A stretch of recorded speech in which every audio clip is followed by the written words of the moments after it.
So to be honest, I was prepared to start off my remarks at today's hearing by expressing my extreme displeasure with the executive budget. I was ready to tell the mayor that this budget was unacceptable and that the road to adoption he initiated was untenable. The reason I was going to say this is because the executive budget included nearly none of the proposals from the council's budget response.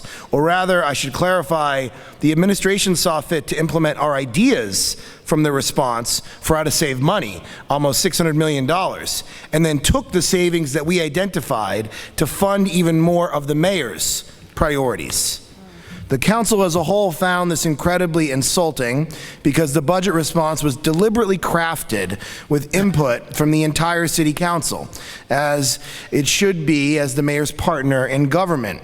The budget negotiating team in the council deliberated for days and weeks about which proposals to include, and the final product clearly laid out our priorities: pay parity and wage equity, increasing the city's reserves, achieving 100% of fair student funding, having a more transparent budget. These have been our priorities as delineated in our budget response.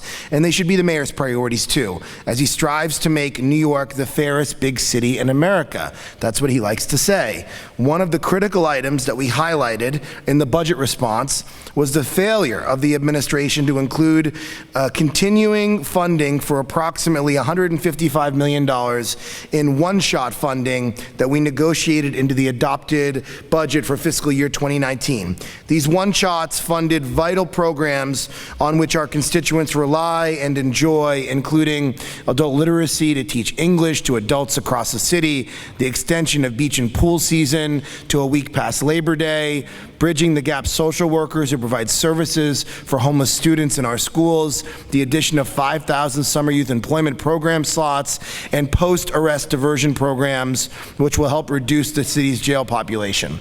So I am happy, because of your hard work, Director Hartzog, with LaTanya McKinney and both of your teams, to announce that today, thanks to the advocacy of the council, which remained united in our position to the mayor, that $77 million of these fiscal 2019 one-shots will be restored for fiscal 2020. That's about half of the one-shots that we funded last year.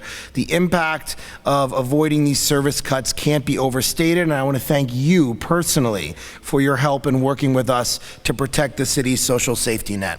I'm happy with this process, but I do not think this is a time for celebration.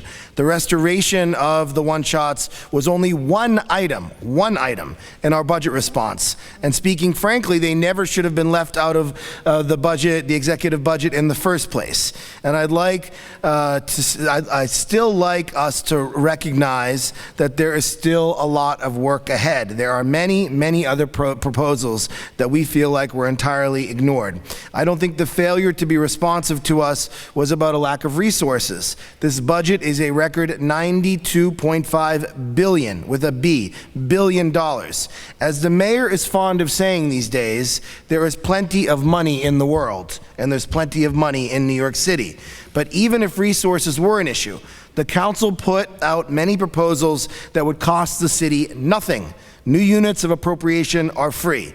More transparent reporting for cross-agency initiatives like Thrive, or otherwise opaque parts of the budget like the ferries or shelter spending don't cost a dime. Yet even these ideas were rejected from the administration.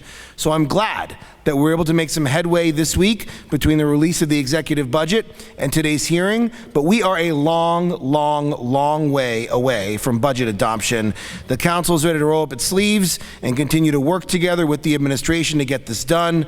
I hope the administration is willing to do the same. You know, typically we try to get this budget adopted by the first week in June. I doubt that's possible, and I'm willing to wait until just before July 1st to negotiate this and get this right. I feel under no time restraint, or that this needs to be done quickly. It needs to be done the right way.